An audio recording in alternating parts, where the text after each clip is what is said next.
Subcommittee on Financial Services and General Government will come to order. The hearing is titled The Oversight of the United States Department of Treasury. Members will have 5 legislative days within which to revise and extend their remarks and insert extraneous material into the record. I would note we have a hard stop today at 11:30. I now recognize myself for an opening statement. I would like to thank Secretary Bessent for being here today and for his leadership and his steady hand over the last several months.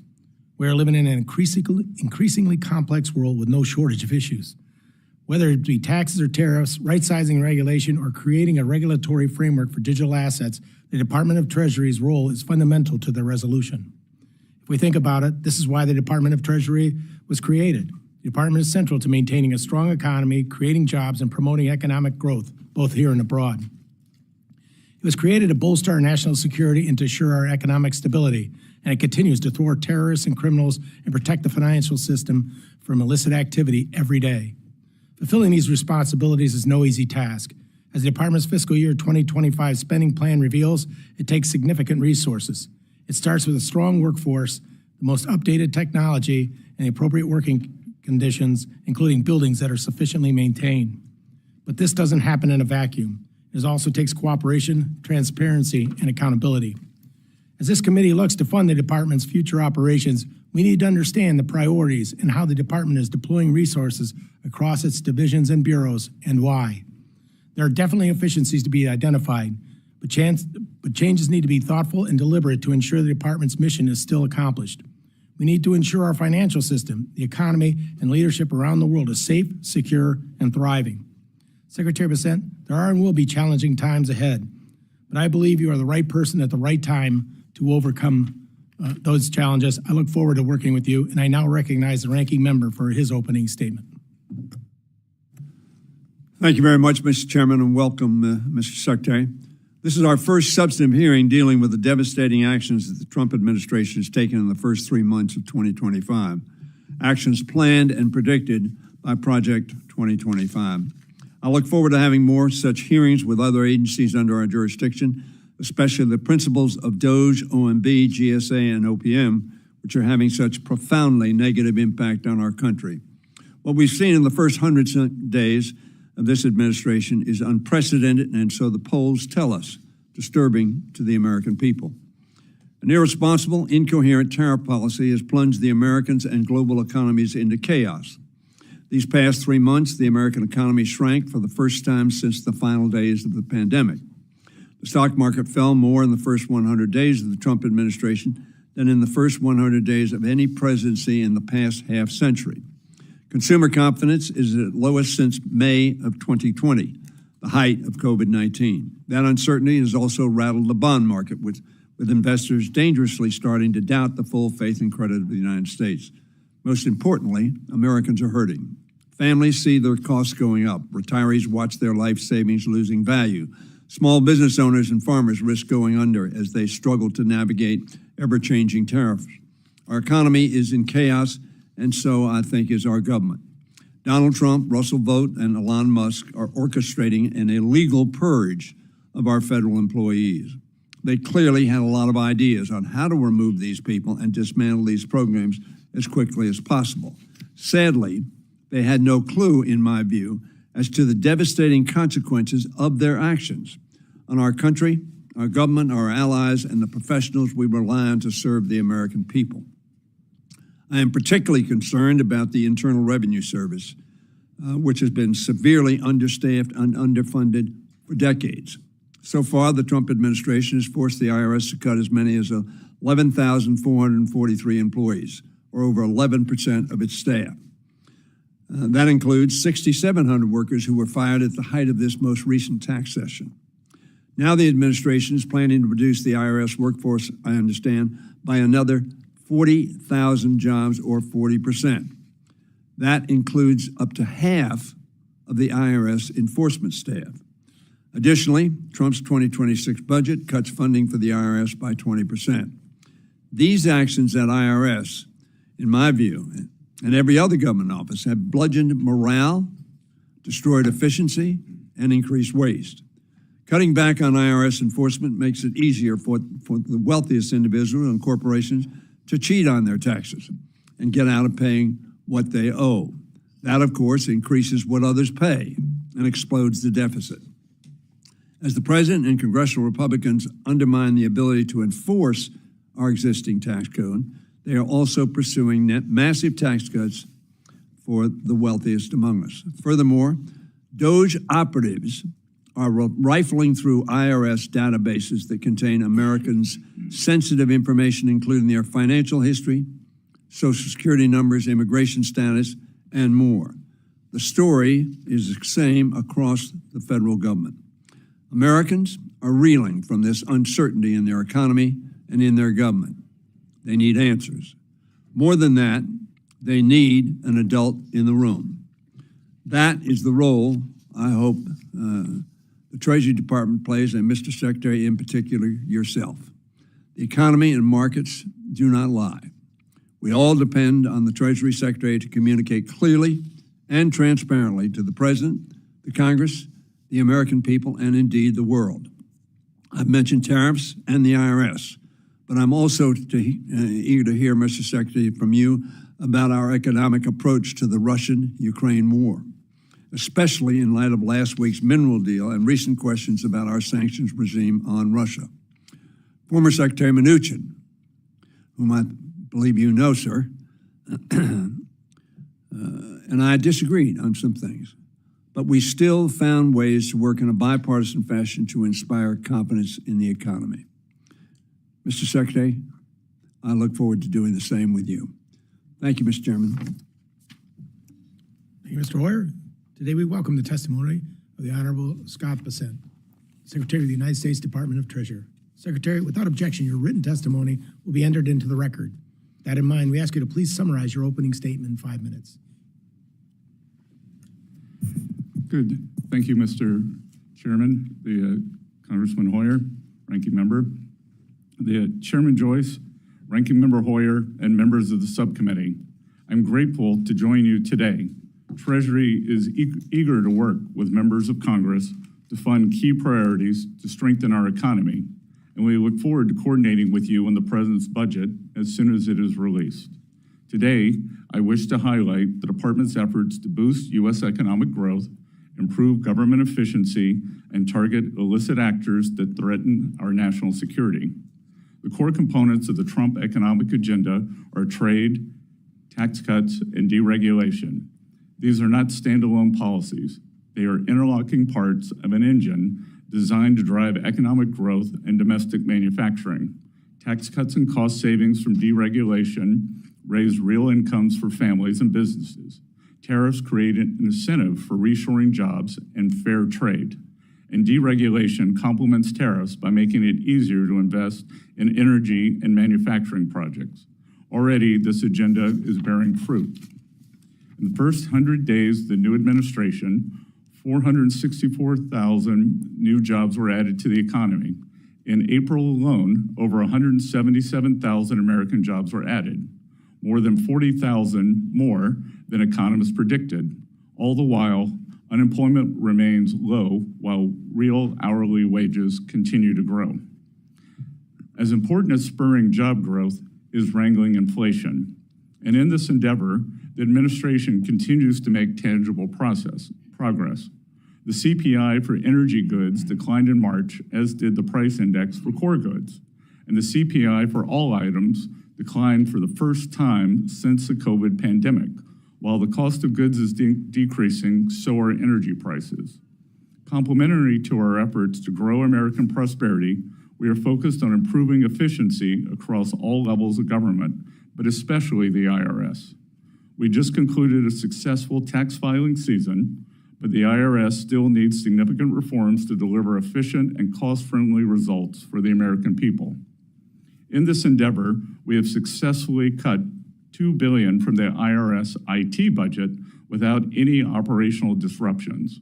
We achieved these cost savings by eliminating, renegotiating, and de-scoping wasteful IT and professional services contracts and addressing long-standing inefficiencies, such as auto-renewed licenses unused for years.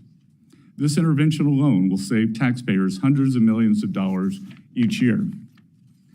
We are also taking steps at the IRS to reduce administrative costs with a particular focus on paper processing, which has been a long-standing bipartisan goal. Last year, the IRS spent approximately $450 million on paper processing, with nearly 6,500 full-time staff dedicated to the task.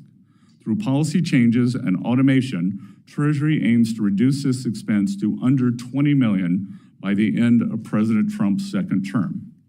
In addition to making government more efficient, Treasury is committed to working alongside the White House to make America safe again. To that end, we have launched a maximum pressure campaign against violent cartels and terrorist networks. We have assessed tens of millions of dollars in civil penalties against organizations facilitating money laundering along the southern border, and by leveraging sanctions, we are choking off the financial lifelines of terrorists, criminals, and hackers from Mexico and Guatemala to China and Iran. In the first 100 days of the new administration, we have set the table for a robust economy that allows Main Street to grow. With Congress and the White House working hand in hand, we expect to see even more positive results over the next few months. Key to expanding economic opportunity for all Americans is making the Trump tax cuts permanent. We look forward to working closely with the members of this committee to pass this bill into law. Together, we can build a stronger, safer, and more prosperous America. Thank you.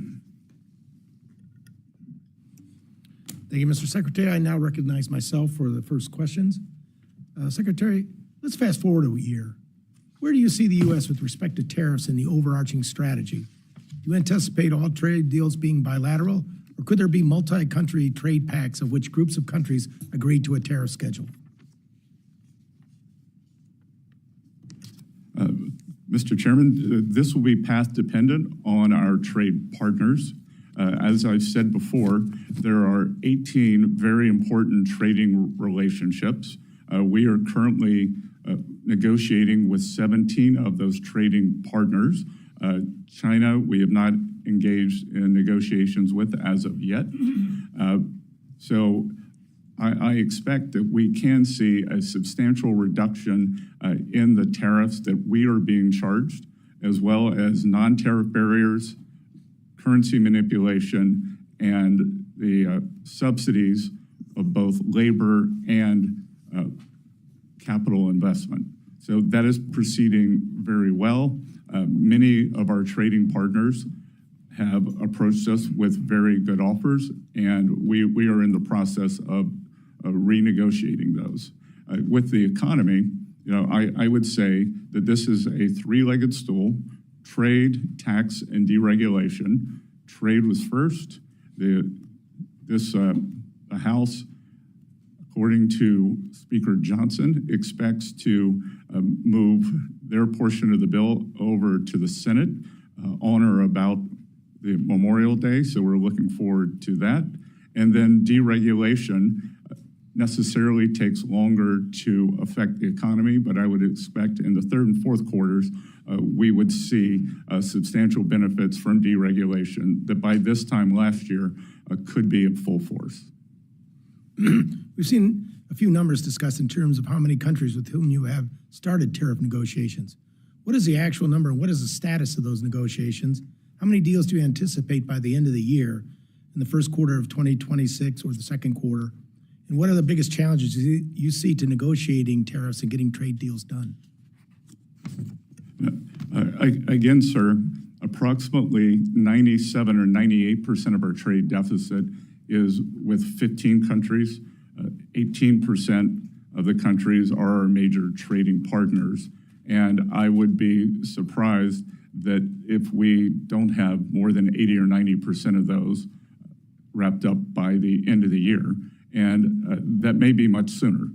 That I would think that perhaps as early as this week, we will be announcing trade deals with some of our largest trading partners. They have come to us with very good offers. And what I will tell you is that in negotiating with some of them, they may not like the tariff wall that President Trump has put up, but they have them. So if tariffs are so bad, why do they like them? And then more insidious, we can see that from a practical matter and from academic research, are the non-tariff barriers. if you were to look prior to the escalation, I believe Chinese tariffs are only 5%. So clearly there's something else going on if they're accumulating these gigantic surpluses. The president released his skinny budget for the year, fiscal year 2026 on Friday. Budget calls for approximately $2.5 billion cut to the IRS. As you know, Congress has been pulling back money from the IRS over the last several years, somewhere in the range of about $41.7 billion. Some may ask, what's left to cut from the IRS? What would you talk about your vision for the IRS and why streamlining operations will benefit taxpayers and not hurt them?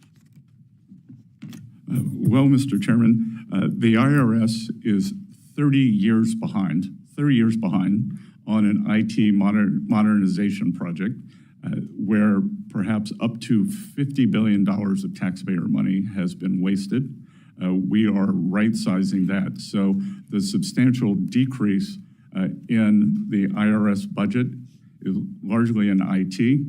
We have had a large number of employees take the option for early retirement or for retirement.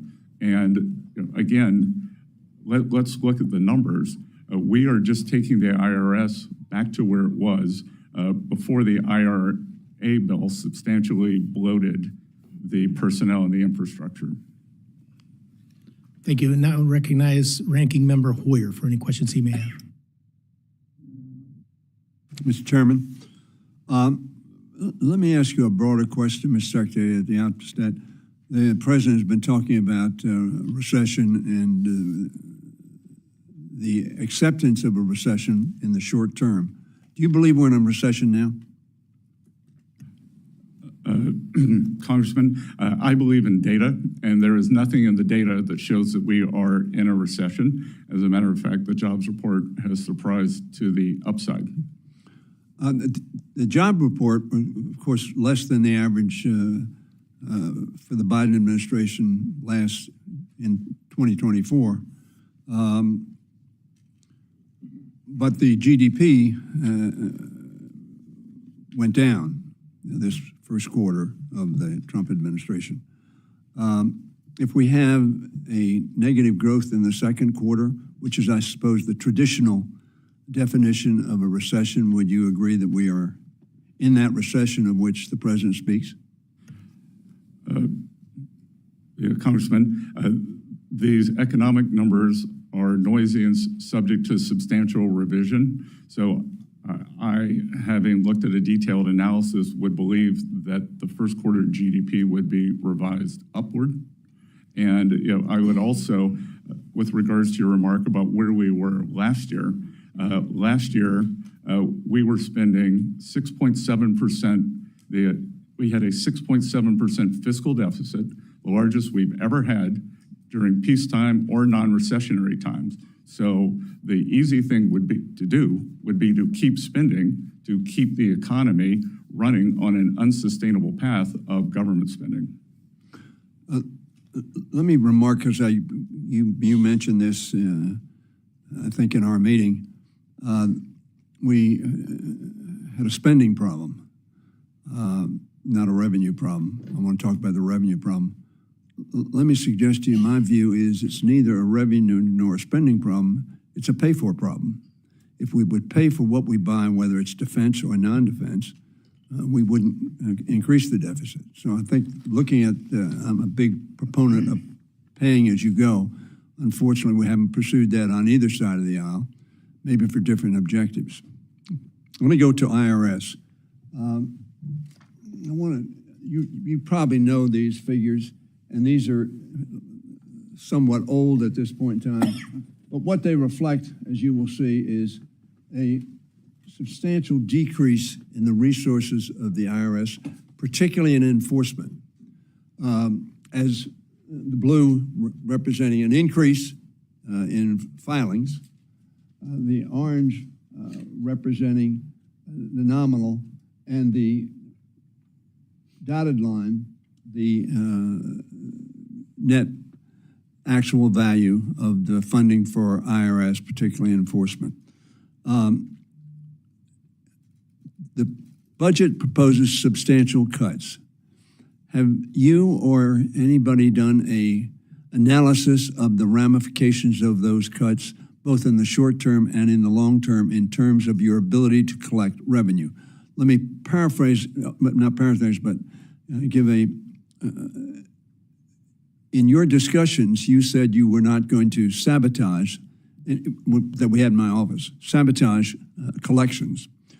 Are you confident, in light of the fact that any IT, and I agree with you, we've wasted a lot of money on IT, that any IT will be accomplished within the next 36 to 48 months, and therefore justify a reduction in personnel?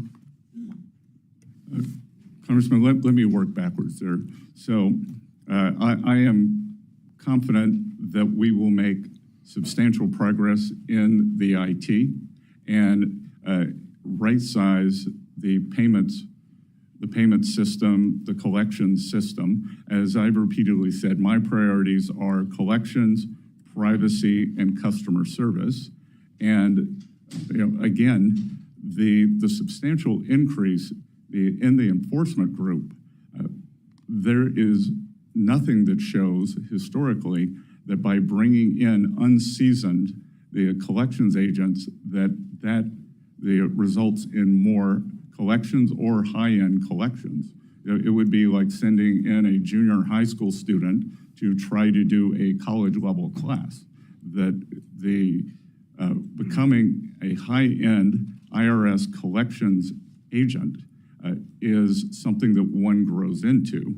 So I believe through smarter IT, through this AI boom, that we can use that to enhance collections.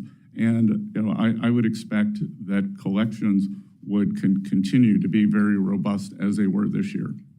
Chair now recognizes the gentleman from Arkansas, Mr. Womack, for any questions he has. Thank you, Mr. Chairman. And thank you, Mr. Secretary, for your service and for being here today in front of my colleagues. I'm going to ask a question that I'm sure you've never been asked before, but I'll give it a try here. When is X date? Congressman, we are, as I said earlier, we still take in a large amount of the paper returns. So every Friday, I get a summary, and if you can believe it, as you know, tax day was April 15th. We are still tallying that. So that we will share with Congress when we believe we are approximating that date. So that will be forthcoming. But I will tell you, just as an outfielder running for a fly ball, we are on the warning track. And when you're on the warning track, it means the wall's not far away. So it's not today, may not be next week, but it is fast approaching. And of course, the United States government will never default. That we will raise the debt ceiling, and Treasury will not use any gimmicks. We will make sure that the debt ceiling is raised. You have already answered a couple of questions about the president's budget, and I'm going to ask maybe a little differently. The president's budget request for fiscal 26 looks very different from President Biden's budget just last year, and I have been a longtime proponent of getting our fiscal house in order, and I applaud the president's attempt to get our fiscal house in order.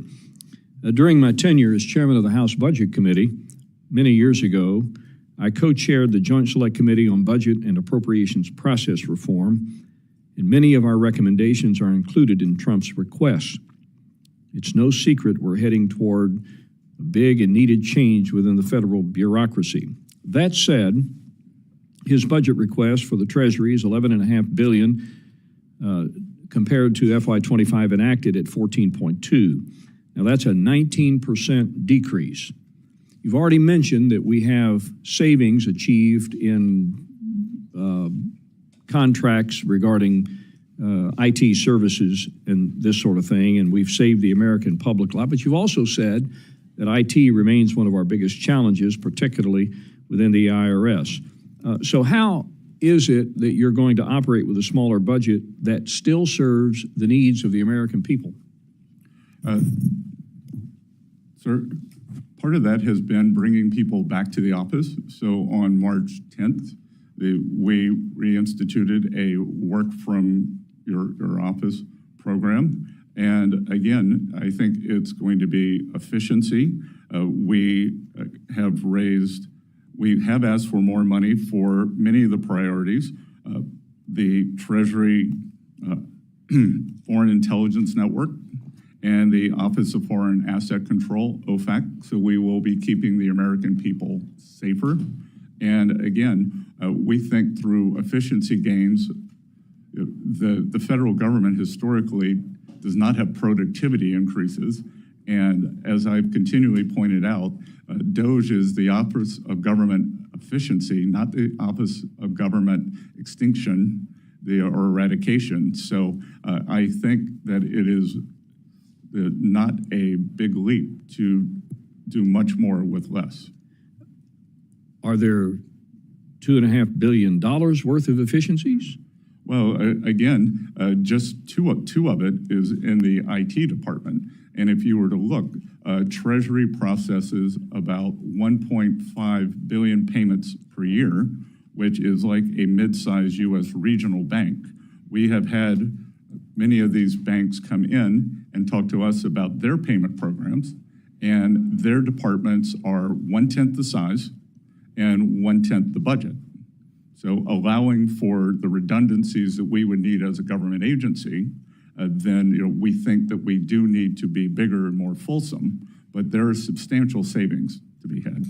I want to ask one more quick question, because I know we're probably not going to have a second round. You have been a proponent for better financial literacy in this country, and your background is, is evidence of that. Quickly, can we do a better job in this country of educating young people on matters of financial literacy? Any increase that we do would be a better job. We just hosted Financial Literacy Month at the Treasury. I only had 2 months to get ready for it. I can tell you that every April we're going to do more and more, but the key to financial independence is financial literacy, making good choices, and not, I don't think it comes from more regulation. I think it comes from more financial education. Thank you very much. The chair now recognizes the gentleman from Wisconsin, Mr. Pocan, for 5 minutes. Great. Thank you, Mr. Chairman. And thank you, Mr. Secretary, for being with us. My main concern is, I think, what people are looking at the economy. The first 100 days, lowest stock markets, and it's Richard Nixon, not usually a measure people are shooting for. On tariffs, the fact that last year we had an effective rate of about 2.5%. I think the Yale Budget Lab, and I believe you went to Yale, has said that effective rate is closer to 28%, the highest since 1901. I know that some of that's changed because the tariffs are on again, off again, some on again, some off again. Somewhat chaotic, I believe, as your term is, Crazy Ivan style. I compare them to how a monkey throws dung. You're not exactly sure where they're going to land. And that's the concern I have as a small business owner, and I know Ms. Luzenkamp-Perez is as well. I've got small businesses really worried. You made a comment about while cargo volumes have dropped 60%, you see this as a temporary detox. But for a small business that's getting by day to day, that's much bigger. You talked about Main Street. We want to finally focus on Main Street, not Wall Street. I think you were at a global investor conference in Beverly Hills yesterday. That's the cocktail party where you mentioned the Crazy Ivan theory. And before that, you were at a JP Morgan Chase World Bank private investor summit. All those things are not Main Street, right? Main Street is an auto body repair, a specialty printer. So my concern is on the tariffs. Who pays tariffs, Mr. Secretary?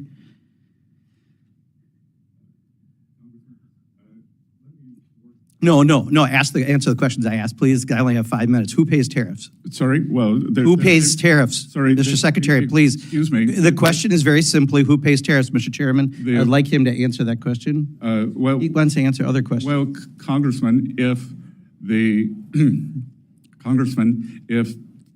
the exporters, they dislike tariffs so much, why wouldn't they? If I think what you're trying to get me to say. Did you remember the question? I'm not sure you did. Who pays tariffs? It's a very complicated question. Reclaiming my time. People pay tariffs, right? Reclaiming my time, Mr. Secretary. Reclaiming my time, Mr. Secretary. Reclaiming my time. You clearly aren't going to answer it. I'm not going to waste my time having you go, Mr. Secretary, reclaiming, Mr. Chairman, I asked reclaiming my time. Tariffs. Mr. Chairman, and I asked to reclaim my time. Did I not? No, I said reclaiming my time because he's clearly not answering it. So, yeah, so as a small business owner, and unfortunately I'd like that time back since you failed to recognize me for 30 seconds. So I just recently from one of my suppliers got the tariff surcharge on things. And in addition to the tariff surcharge, guess what else got raised? American-made walnut plaques. That has nothing to do with tariffs, but companies take advantage and do that. So right now, we are getting screwed right and left because of the indiscriminate use of tariffs. That's the reality for Main Street. And you go off to Beverly Hills for private investor conferences and talk about crazy Ivan theories. Answer that. What is the crazy Ivan theory of tariffs that you mentioned at the summit? Well, first of all, sir, I've had meetings with more than 50 small lenders. So I want to clarify that.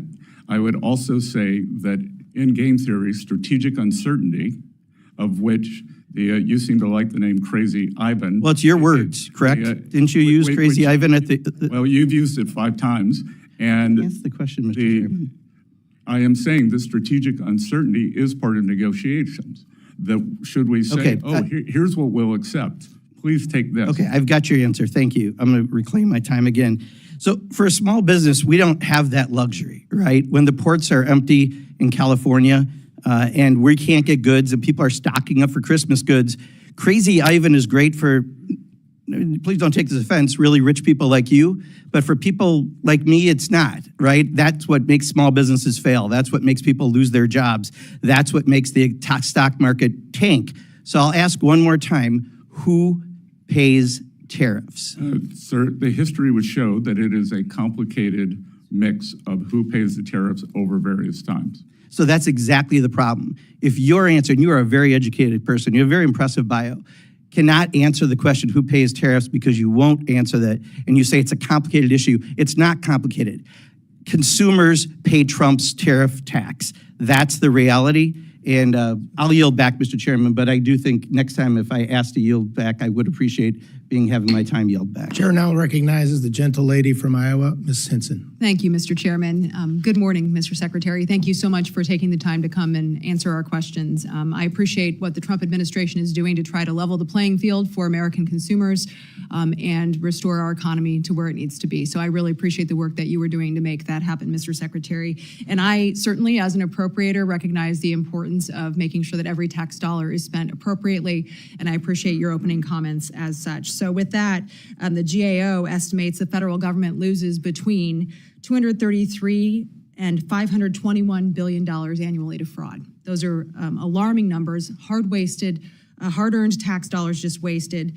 President Trump has certainly acknowledged the absurdity of this level of waste, and he signed Executive Order 14249 to protect America's bank account against waste, fraud, and abuse. And I was proud to support this effort by introducing a piece of legislation to codify that, the Protecting American Taxpayers from Wasteful Spending Act.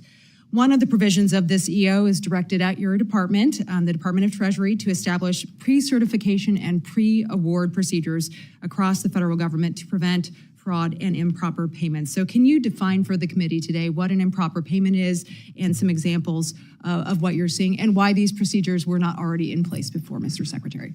Well, it's a bit mystifying why they weren't in place.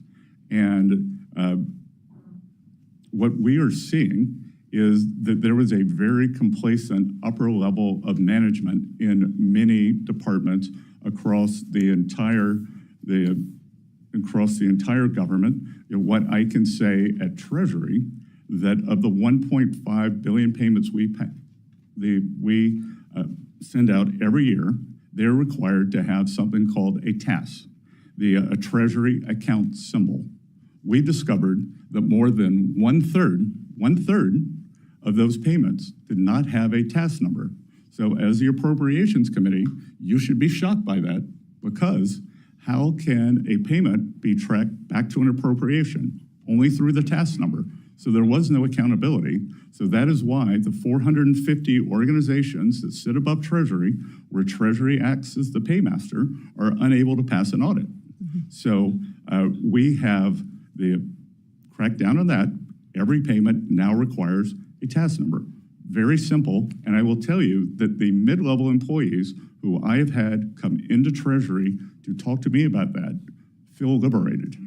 That they have, they tell me, I've been here 20 years. I've always wanted to do this. I've been here 14 years. And they feel as though they now have agency and are making a difference towards saving the American taxpayer money. So this is not only a complacency issue that you've fixed, but it's a morale issue for these employees who are helping to make the department much more efficient for taxpayers. They're very energized by their participation. Yeah. It's certainly unbelievable when you think about that this was not in place, and certainly it's we've got lots of examples from the previous administration of some of those catastrophic failures. Who would you say is benefiting from those improper payments, and how could a government agency really justify standing idly by while those errors were seeping into our system and making our government less efficient? Can't speak to who was benefiting, but I can just speak to the attitude that has been shaken up, that this is okay, this is not okay, and this is taxpayer money, and we are charged with protecting it. What other plans are in place to help implement that executive order? You've talked about the Treasury account symbol. Are there other things in that executive order that you are executing on today? The president, as you mentioned, has passed. We are trying to go more paperless with the checks, with the very important checks that the citizens across the U.S. receive, whether it's Social Security, veterans benefits, tax refunds. There is a substantial number of those are stolen. So the president has issued an executive order to try to make that more electronic. That will protect the integrity of those payments, as well as cut down on cost. Have you been able to claw back any improper payments for the taxpayer, reclaim those dollars? Yes, we've called back tens of millions of dollars. Tens of millions. Well, look forward to continuing to work with you to improve those efficiencies and execute on that executive order. Appreciate the work you're doing at Treasury, Mr. Secretary. Thank you. Thank you. I yield back. Thank you, Ms. Henson. Chair now recognizes the gentle lady from Washington, Mrs. Glusenkamp-Perez. Thank you, Chair. And thank you, Secretary Bessent, for being here. So I ran an auto repair shop before coming here, and I know that people who are turning wrenches, who are filing an earned income tax credit or tax return, they're about 4 times more likely to be audited. And I'm wondering if you could talk to me about what the plan is for ensuring that regardless of what income strata you're in, your probability of being audited is equitable. Well, Congresswoman, I think that was one of the problems with increasing the enforcement. There was nothing to say that there would have been more enforcement at any distributional level. So that what you were saying is that those receiving the earned income tax credit are more likely to be audited. That would have just been more auditing. There was also a proposal to track small payments, $600 on Venmo and things like that, which has been pushed back also. But what is the forward program to ensure that there is an equitable? I have some quarrels with what you said, but what is the plan, the implementation plan to ensure moving forward we are getting towards a more equitable enforcement rate? Look, we are reviewing the processes for who is audited at the IRS. There's been a great deal of politicization of that. So we are trying to stop that. And we are also going to look at the distribution of who is audited and why they are audited. Look forward to hearing more about how that is being implemented and how we can help you with that. So I think you and I agree that the current trading system has failed working people who are turning wrenches, driving trucks, changing diapers. Could you expand on how the proposed tariffs would ensure that there is upward pressure on wages? Well, I think that there are many parts to that, but the key to upward pressure on wages is more job opportunities. And what we have seen since what the so-called China shock after China entered the WTO was a large decrease in manufacturing jobs. And studies have shown that workers in manufacturing jobs have more potential for large-scale wage increases than service workers do. So moving more workers from service work to manufacturing, they should do that. And the administration is also trying to bring down the costs for working families. I agree, right? If you are trying to earn a living as a barber, you have to move to a city to earn a high wage. But if you're in a rural community where there's a factory job, you can own land, you can own your home. And I think one of your points about financial literacy is ensuring that we do have economic self-determination. You can buy the pair of boots that will last 5 years and not be in this pace. But there's a lot of work to do here, building real wealth and not the nominal kind of, I'm not really here to be a defender of the stock market. Most of the people I know don't trade stocks in my community. It's a question of being able to own land, having that capital access to start your own business, and frankly, some of the antitrust work to ensure there's a level playing field for small businesses like mine. I'm hearing from constituents who have questions about their tax returns and are having trouble getting a real person on the line to speak to.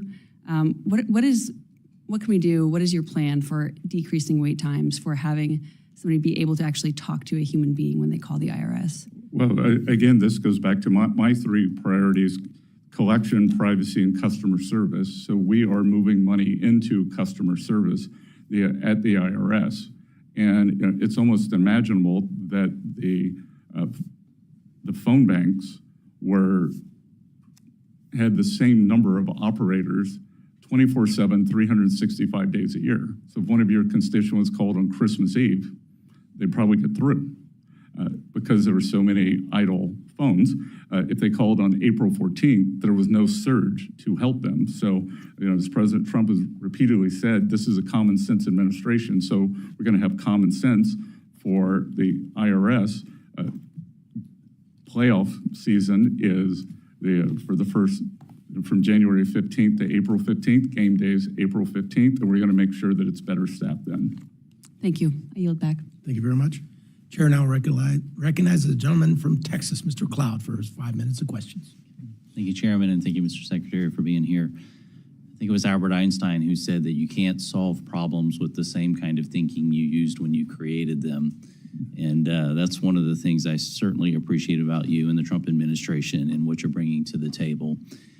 For a long time, we've seen the managed decline of America, and while many who run for positions that we hold will campaign on the need to do something, what we've seen is too often, and even because some of the politicking we've seen today, for the sake of politics, we've not been able to do the big, hard things that we need to change course and get us out of the $36 trillion debt pathway and growing pathway that we're on, leading to that wall that you talked about.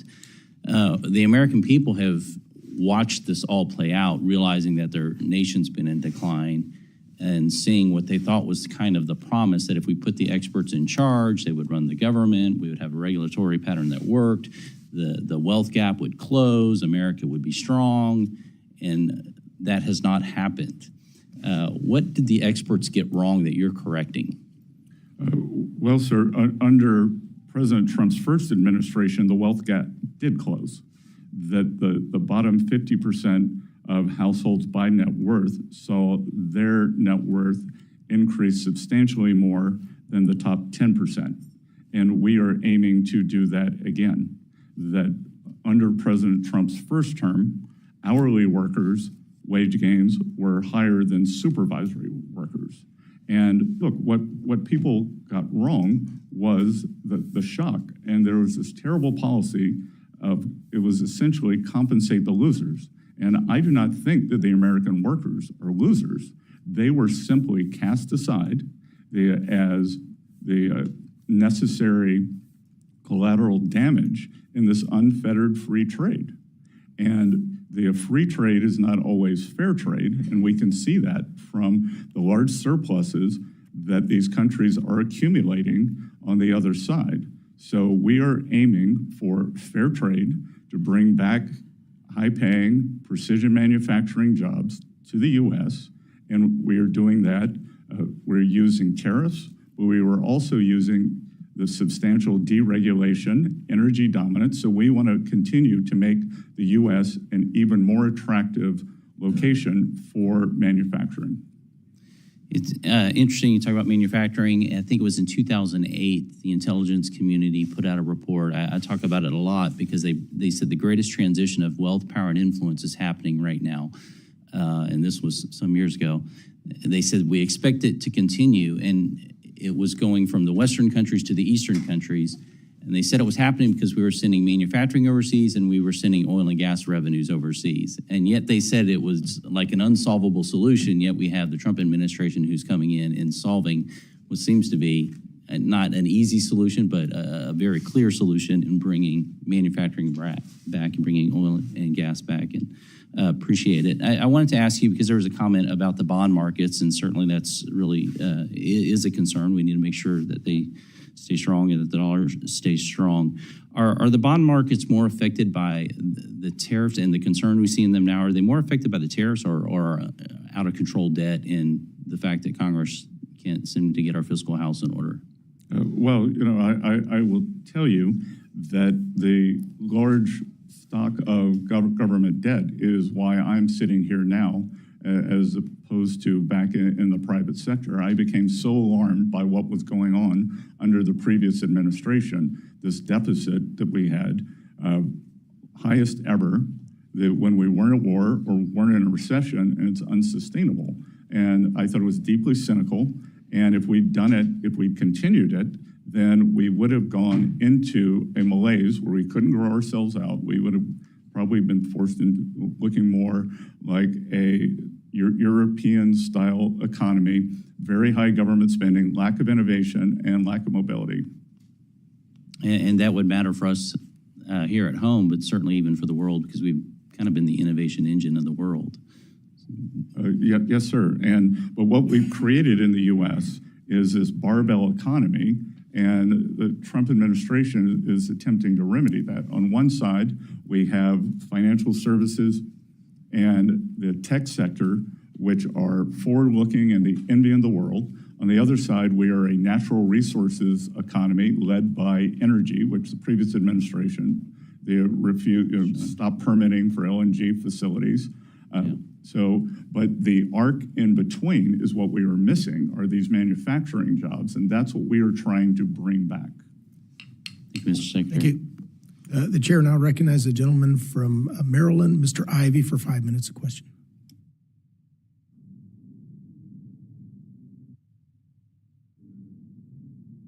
I appreciate you being here today, Mr. Secretary. I want to ask you a few questions about DOGE and the role it's playing at Treasury. You came into office, I guess you were sworn in on the 27th, was it? You were confirmed by the Senate on the 27th? Is that about right? 28th. 28th? Okay. And then you started working at Treasury immediately after that? All right, and DOGE began working there as well with respect to the payment systems?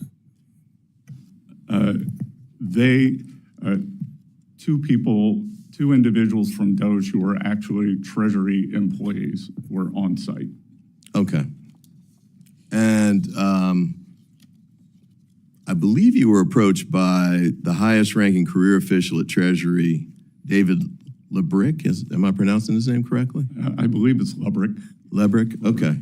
What was the nature of that conversation? I assume this was about the DOGE issue, but tell me briefly what that conversation was about. Well, that conversation was about a discussion of the payment system. And when I go back to what I didn't know, I think I walked in the office around 3 p.m. and I think he and I were having a conversation at 4:30, and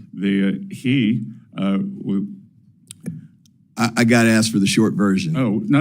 Okay. But I will tell you that when we were talking about the tasks, that it was people like this individual who were hitting send on the payments. So, I've come to find out that he's part of the Okay, I problem. apologize. I'll have to get that later from you. Yep. Feel free to send in substance of the discussion in a letter. But I guess what I was going to ask was, you just mentioned there were two people who were working with respect to DOGE at the time. Yes, sir. And Mark Elez was one of those?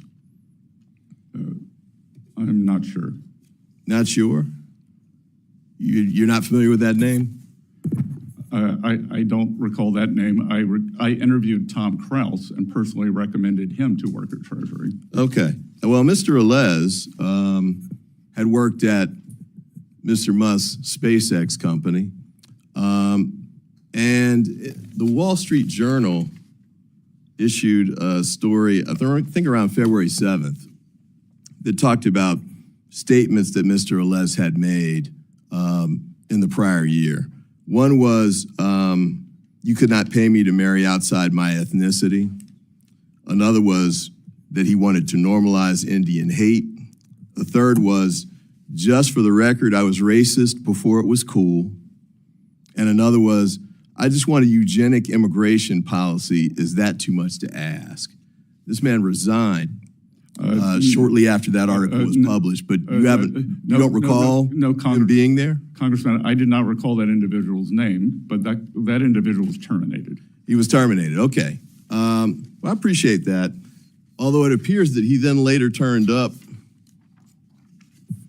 that he was rehired, I guess, and that he's continuing. Not by Treasury, sir. Okay, but he was continuing to do work for DOGE, but in this instance, HHS and 3 other departments? You have no idea. I didn't follow his career. Okay. Wait, you didn't catch J.D. Vance saying that he didn't think he should be terminated? Did you miss that too? I don't recall that. All right. Do you recall Mr. Trump saying that he should have a second chance? I don't recall that. No. Okay. And do you recall Mr. Musk saying he should be given a second chance as well? No, sir. All right. Well, I guess the main question too here is, what exactly was the vetting practice that you had in place before you brought on these 2 people and gave them access to the payment system, which is $6 trillion? Well, sir, they did not have access to the payment system, or perhaps we have a different definition of access. They only had read-only abilities, and it was they were there for tech support to look at the payment system, the ERP system, just like any private enterprise. Is this an individual that you would have brought on even in that capacity if you'd known that he'd made these statements prior to him becoming part of that team? Congressman, that I think it's very difficult to monitor everyone's social media. That's not what I asked. If you knew that he had made these statements, would you have brought him on in the capacity that he had at the Department of Treasury? I think the Office of Personnel Management would have flagged that. Would you have brought him on? Sir, again, I'm not going to speculate. The chair now recognizes the gentleman from New York, Mr. Lalota, for his 5 minutes. Thank you, Mr. Chairman. Good morning, Mr. Secretary. Good to be with you this morning, sir. I'd like to use my time to talk about taxes and trade. As head of Treasury, you advise the president on taxes and trade, sir? On both, sir. Among many other things, Yes. of course, yes. And Mr. Secretary, in your estimation, how did President Trump's 2017 signature tax bill affect American job creation, employment, and wage growth? Mr. Vice Chair, it provided a substantial non-inflationary impetus to the economy, which resulted in real wage gains on a non-inflationary basis for the American people and a robust economy. I would add, I'm with you 100%. I'd add some data into there. 4.9 million jobs between the passage of the tax bill and the COVID pandemic. Employment rates dropped from the 4s to the 3s, and we had a lot of wage growth, especially within the middle class. And that sets me up for my next question. Congress now is considering extending those tax cuts, which expire at the end of this calendar year. Would that be a good idea, Mr. Secretary? Congressman, what Congress is considering is making them permanent, which is a better idea. We're considering a lot on that tax bill. We're also considering SALT, which I think is an awesome idea as well. But nevertheless, on the greater bill, public polling suggests that you're right, and that 8 of 10 Americans agree that extending those tax cuts are a good idea, recognizing that they help grow wages, they help lower employment, and help personal wealth. But I want to use the remainder of my time to talk about trade policy, Mr. Secretary. Is it true that America's trade deficit is about $1.2 trillion? Approximately, yes, sir. And with China, Mr. Secretary, about $300 billion? Yes, and I believe it may have increased slightly. Yeah. And Mr. Secretary, what impact is China's exploitation of child labor and near slave-like labor? What impact does that have on the trade deficit? Well, sir, that it creates an unlevel, aside from the values problem that Americans do not believe in this behavior, that it creates an unfair trading advantage. And we can see that from the size of the deficit, but more importantly, from the size of the large surpluses that are accumulating. And Mr. Secretary, what impact does China's notorious theft of America's intellectual property have on our $300 billion trade deficit? Well, I think that is a problem for not just the U.S., but for every other country. And to the extent that they are able to leapfrog, whether it's with technology, whether it's with products, then that creates a huge advantage that has given them, it's back to one of the cornerstones of the problem of trade, that if you don't have to spend money on R&D, then you can spend it on manufacturing, cheap manufacturing. And Mr. Secretary, are tariffs a tool to reduce America's trade deficit, specifically with China? Yes, sir. And are they also a tool to protect American jobs, Mr. Secretary? 100%. And Mr. Secretary, you could probably tell by how far I sit in the dais, I'm somewhat new to Congress, but yet hypocrisy still offends me. And there's a lot of double talk and hypocrisy in this town. And I'm going to read you a couple of quotes, Mr. Secretary. I'd like you to tell me if you think President Trump or somebody from the administration has said it, or if you think Senator Schumer has said it on tariffs. Quote, tariffs are a necessary step towards addressing the unfair imbalance of China's trade relationship with the United States. Did Schumer say it or did Trump say it? I would imagine the president. Schumer said it, sir. Schumer was just a year ago, in February 2024, talking about tariffs being the answer to combat some of those issues in China, specifically ripping off our intellectual property and exploiting slave labor and child labor. Well, Congressman, I would also note that the many government officials, including presidents, were also in favor of a border wall until President Trump was. Good point. That leads me to my second question. Who said it, Schumer or Trump, that tariffs are vital to protect American workers, American manufacturers, American innovation, and our national security? Who said it, Trump or Schumer? I would imagine it was the ranking member. It was the Senate Minority Leader, Chuck Schumer, said it. And like what you said, it was cool until Trump got in office, and now he's opposed to it. My time is about to expire, Mr. Secretary, but I want to commend you for fighting for American middle-class workers. I do think that extending the tax bill with a couple of tweaks like SALT is important. I do think that fighting for our middle-class workers are important, and I implore you to stay on the right path, sir. Good. Thank you, Congressman. Thank you for getting that SALT plug in, Mr. Lalotta, twice. The chair now recognizes the gentleman from Georgia, Mr. Bishop. Thank you very much, Mr. Chairman. Thank you for being here, Secretary Bessent. I wanted to ask you some questions about the reports that the administration is cutting IRS workforce roughly in half with a goal of 50,000, including many of the frontline enforcement positions. A recent study concluded that this would result in a loss of $19 billion in foregone revenue just in 2026 and up to $350 billion over the next decade. Such substantial cuts in staffing could cause reductions in voluntary compliance as taxpayers will feel emboldened to cheat on their taxes. And an IRS official previously testified that a simple 1% decline in the compliance rate translates into $30 billion in lost revenue for the government. If the administration is truly concerned about reducing the federal deficit, as you indicate, why would it consider staffing reductions that reduce the IRS's capacity to collect much-needed revenue that could be used to reduce the deficit or pay for critical services? A recent Treasury Inspector General for Tax Administration's report indicates that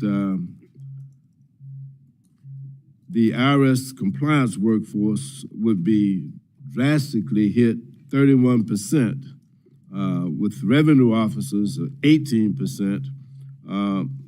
They are paying the maximum taxpayer compliance responsibilities that are needed for revenue for the government. It appears that 31% of the reduction in force, and I think since January, the federal workforce has been reduced, and IRS started out with 103,000, and now it's down to 91,600, which is an 11% reduction in the workforce.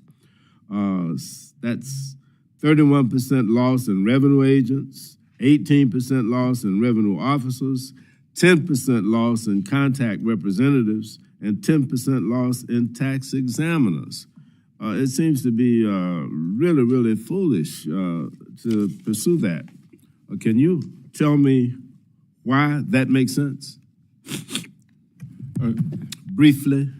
Sir, so I think there are two things here. There's the actual decrease that you just cited, which is about 11%.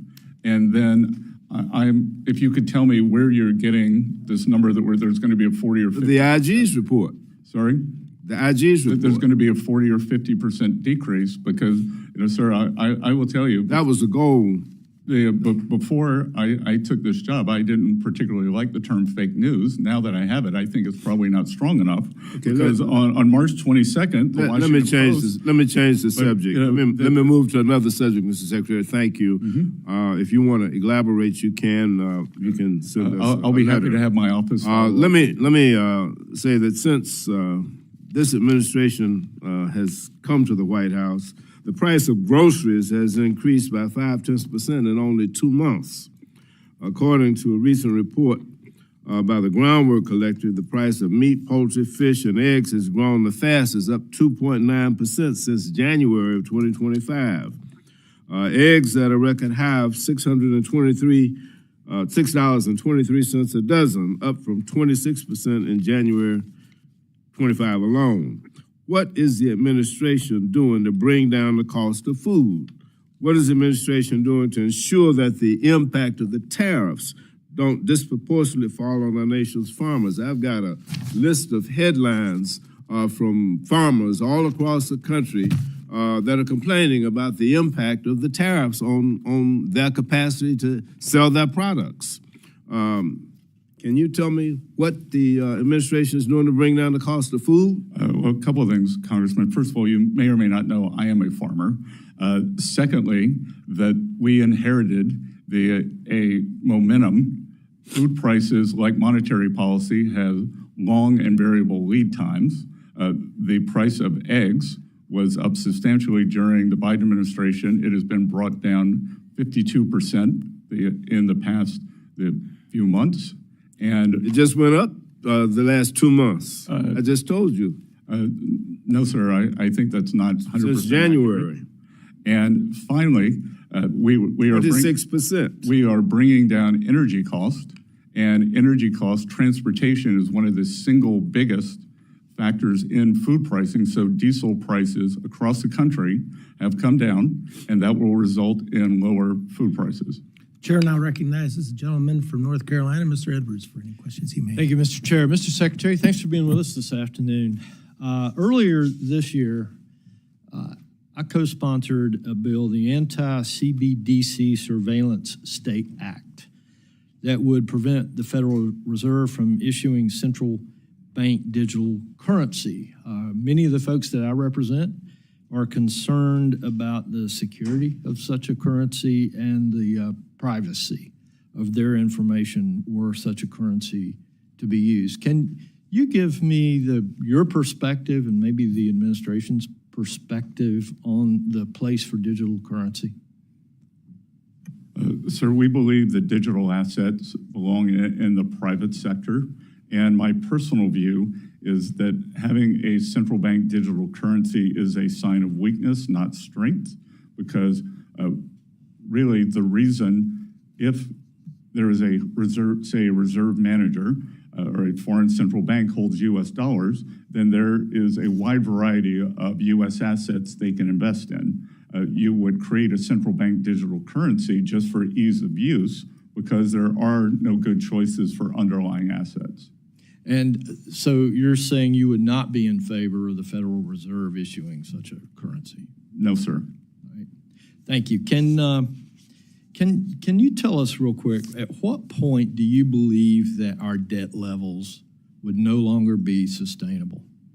And then as the second part of that is, what would that look like? If our debt were no longer sustainable, what would that look like to the American family? We talk a lot about debt up here. We put forth some elaborate graphs and charts, and we hear all kind of economists using big, long words.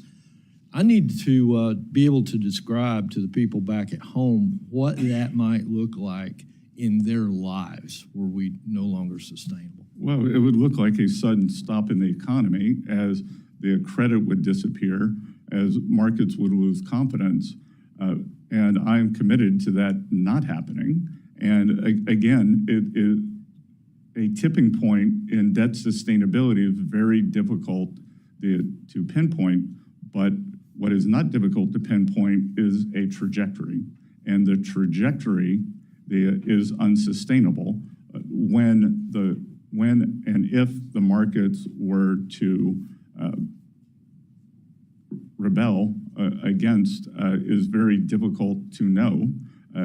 I think, just as I talked about the warning track for the X date, I think it's very important not to go on the warning track, and we've got to get to the other side of this and start reducing the debt.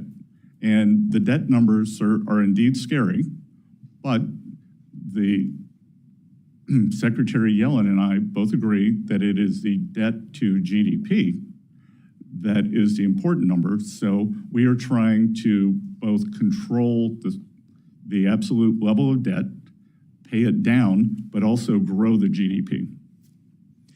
And so I applaud your approach towards the debt.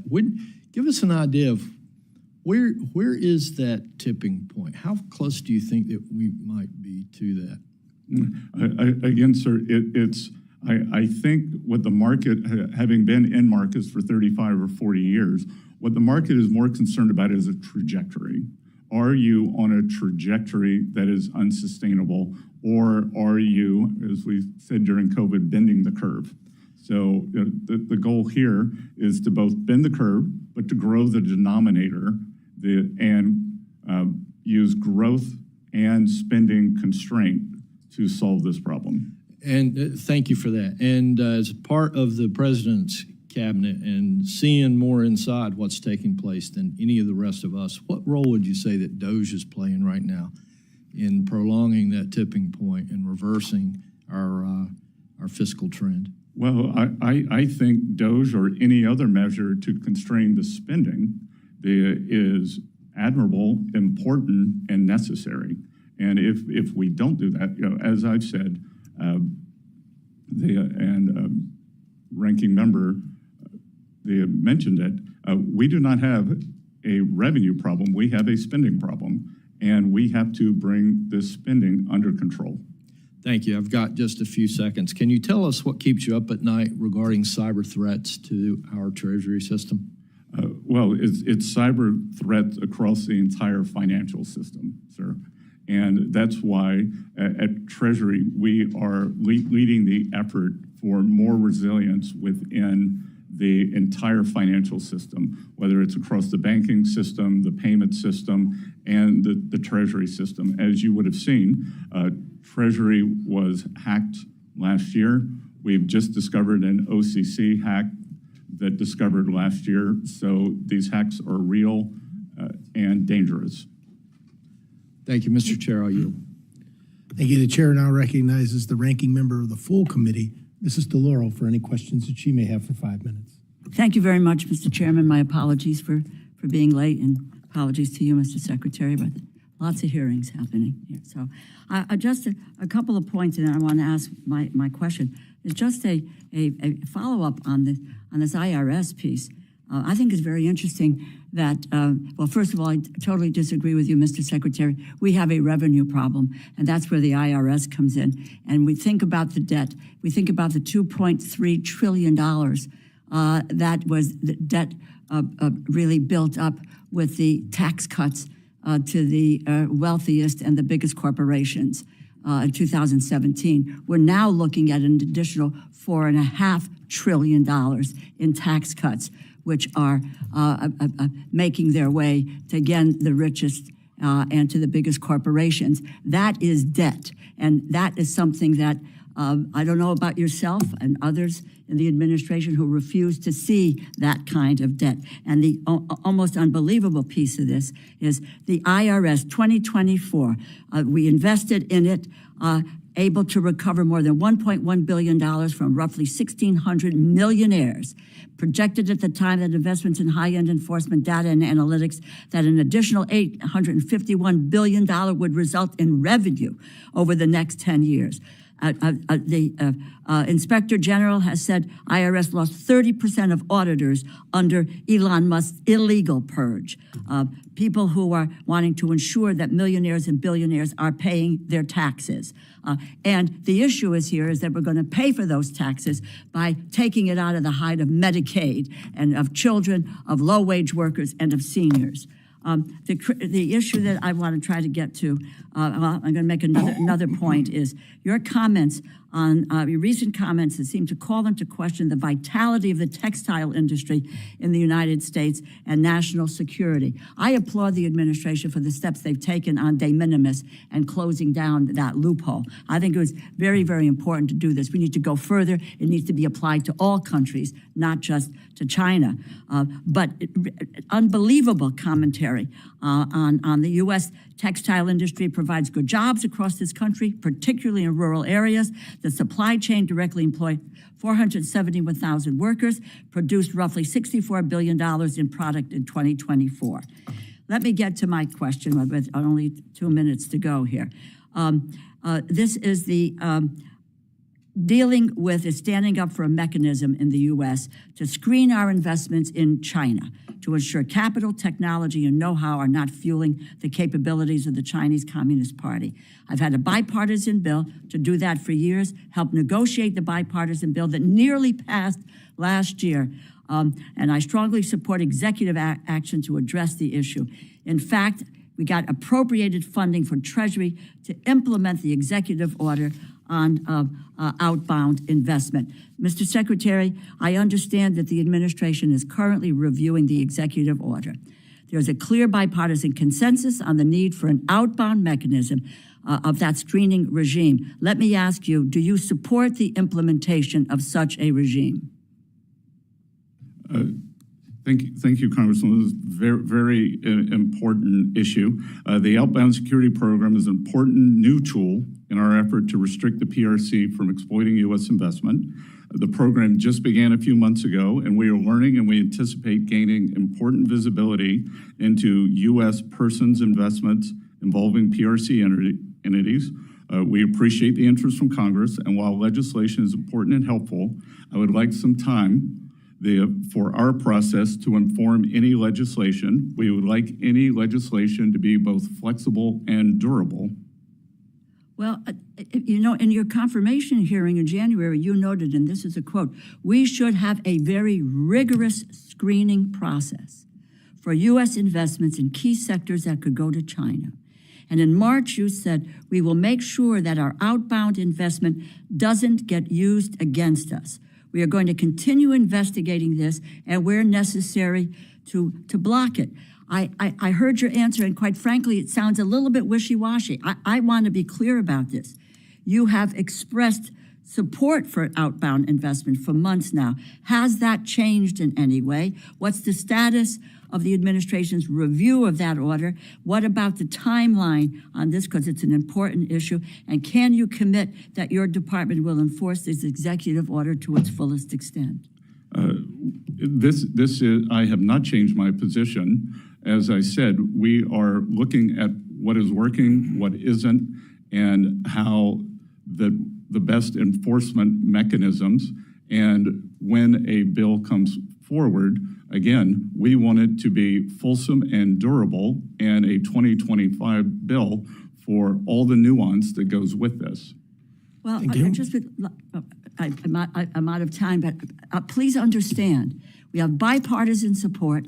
It made it into the continuing resolution, but for the influence of Mr. Musk, and it is critically important for our competitive edge. And I don't believe there's any reason for the administration to roll back. My hope is that we will move forward and keep the pressure on in order to be able to preserve our competitive advantage and not cede to the Chinese communists. We're in complete agreement. Thank you.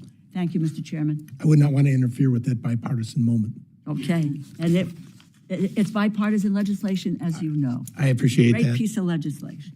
And the chair will now recognize the gentleman from Nevada, Mark Amade, for 5 minutes of question. Thank you, Mr. Chairman. Hi, Mr. Secretary. First of all, I want to thank you for your availability during this time since you've been confirmed and stuff like that. I know nothing's been going on that affects the Treasury Department in any way, and I appreciate having access to you via phone over an issue that wasn't important. So, thank you very much. I want to just ask you a couple of questions kind of relative to our conversation, and that is, I know that the president has said quit producing the penny. A lot of reasons, you know, arguably you lose 2.5+ cents for every penny you produce in signerage, and you don't have to get up too early to do the math on that sort of thing. But I think in the timing of doing that, if we're going to eliminate the penny, which has to happen here, I would like to know who it is, who's kind of the tip of the spear on your staff at Treasury. I already have the Mint information, but at Treasury, as far as those issues go, and I'll tell you why I want to know is, I think there are some issues regarding what it costs to produce a penny. I don't know if it's going to get you, I don't think it'll get you down to a cent, so it won't be that argument. But quite frankly, stacked up behind it is what it costs to produce a nickel and what it costs to produce a dime. I don't know about the quarter, but anyhow, to make sure that we are at least giving your department and the Bureau of the Mint the most tools necessary to, if you will, untie their hands when they're looking for who they buy their blanks from and stuff like that, that goes directly into what it costs to produce one. So my first question is, who's kind of in charge of that, since I know you've got other things to do, but ultimately, so that we can start that dialogue with where do we go from here, and if we're going to get rid of, and I know there's been legislation introduced in the Senate to get rid of the penny altogether except for collectors. So who's the point man or woman on your staff? Congressman, it would be my recently confirmed deputy, Mike Faulkner. Okay. And I would also say, with the nickel and the dime, the nickel costs more than a nickel to produce, but we are looking at material changes in the materials that would reduce the cost to or below a nickel. and then I believe the dime is profitable. And I guess that brings me to there is legislation you might want to warn your recently confirmed deputy. HR 1278, bipartisan, gives you guys the chance, without coming to us every time, to basically make changes in the middle of that sort of stuff so that you can keep ahead of those sorts of things. So if you would, unless he's sitting here, whatever, it's like, hey, we're going to be calling you up. The idea is to solve the problem if it's solvable and move on from there so you guys can do other things with your time. Yes, sir. We've been reviewing that. Good. Glad to hear that. So have you taken a look at the Senate bill that says no more pennies? And I guess other countries have rounded up to the nearest 5 cents. And my research says, well, it wasn't the end of the world, so. Well, sir, we are also encouraging rounding down. Okay, that's good. Great answer. You know what? I'm going to reward good performance. I yield back, Mr. Chairman. Certainly appreciate that, Mr. Amade. I understand you have the hard stop at 11:30. I'd like to honor that. I want to be fair to my fellow committee members, though, in doing so. Not all of us will be eligible for a second round, but certainly my ranking member, Mr. Hoyer, would request that he have a chance to ask you another question before the stop. Of course. Mr. Secretary, first of all, let me say that I believe the Congress is being taken for granted in the policies being pursued. I think, frankly, some illegal things are being done. Not by you, I'm just talking about the administration in terms of federal employees. I represent 77,000 federal employees who came here to work for the government, and that's why they're here. I've worked very well with Republicans throughout my career, which is now in its 45th year. I want to do that some more because I think that's the best sense of the country. I believe you're one of those who has a shot at keeping us on a somewhat even keel. I mean that as a compliment, but obviously it's also a concern.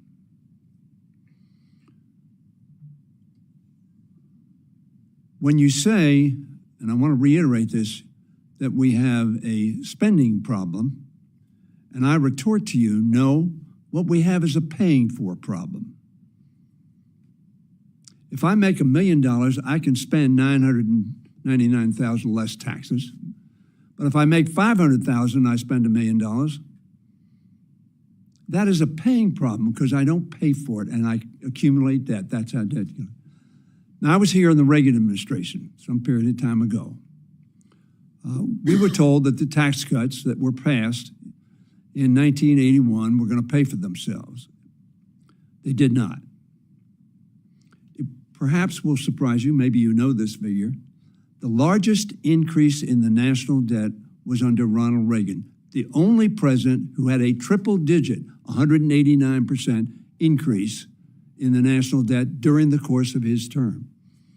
It might also surprise you that Clinton is the only one who was 30% or lower since Ronald Reagan. Clinton is the only one who balanced the budget. Now, one of the reasons we did so is because we had bipartisan objectives.